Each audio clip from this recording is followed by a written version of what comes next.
Over-pessimism by the consensus last year about 2023 has become over-optimism about 2024. We think that recession risks are likely to create headwinds for equity markets in 2024, but will also result in a more positive environment for returns from government bonds. Hi, I'm Andrew Pease and I'm the Chief Investment Strategist for Russell Investments. Welcome to our 2024 Global Market Outlook. According to the fictional detective Sherlock Holmes, there is nothing more deceptive than an obvious fact. A year ago, the industry consensus thought it obvious that the United States economy was on the brink of recession. The US Federal Reserve had embarked on the most aggressive tightening since the early 1980s. The yield curve had inverted, sending a classic recession warning sign, and the cyclically important ISM Manufacturing Index had fallen into contractionary territory. The US economy is likely to record above-trend growth in 2023. Global equities have posted double-digit returns, and government bond yields have risen.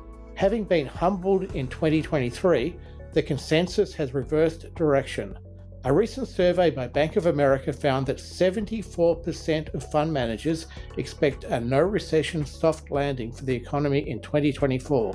This optimism is also evident in consensus expectation for 11% earnings growth by S&P 500 companies in 2024, and in high-yield corporate bond spreads that are below their long-term average. We're not as confident that the all-clear can be sounded on recession risks. Households will soon exhaust their excess savings, and significantly higher interest rates have become a constraint on new borrowing and will create refinancing issues. We think this cycle may be a case of this time is longer rather than this time is different. Recession in 2024 might be avoided, but the risks are elevated. The good news is that the Fed has probably finished lifting interest rates and may start easing during the first half of the year. It also means, however, that we are entering a period of uncertainty as investors debate whether recession can be avoided. It may appear for a time that the economy has achieved a soft landing, but this could be a waypoint on the path to a mild recession later in 2024. The other developed economies are also under stress from aggressive central bank tightening. Europe has been hard hit by the global manufacturing downturn and demand weakness from China. The United Kingdom economy has had a larger inflation shock than others and is still battling the fallout from Brexit. Both are likely to underperform the US economy in 2024. China's economy appears to be stabilising in response to piecemeal stimulus policies. The debt and property market problems will continue to be a headwind, and growth is likely to remain lacklustre. Japan remains an outlier with accommodative monetary policy and above-trend economic growth. This should continue through 2024, allowing the Bank of Japan to progressively step away from its yield curve control policy. Let's turn to our asset class outlook. Slower economic growth and the threat of recession provide a cautious equity market backdrop. We think that the S&P 500 is optimistically priced for a soft landing, no recession outcome in 2024. Asymmetry seems the best description of the outlook, with significant upside only if both the economy and earnings beat already optimistic expectations.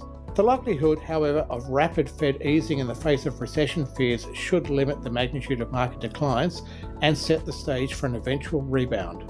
10-year Treasury yields near 4.5%, offer good value, and recession risk should provide cycle support for bond returns.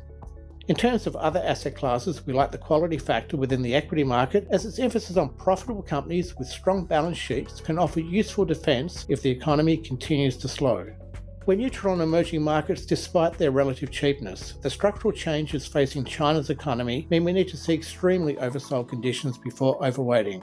This economic uncertainty also makes us cautious on high yield and investment grade credit, where we have dampened our typical strategic overweight to credit.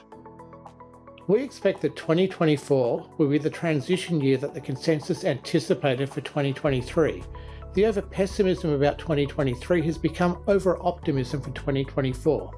We're in a twilight zone between slowdown, possible recession and recovery, where nothing is likely to be quite what it seems. Thanks for watching, have a great holiday period, and we'll talk again soon. Hi, I'm Eric Risteman, Chief Investment Strategist for Russell Investments. If you like what you saw in this video and want to see more like it, please subscribe to our YouTube channel.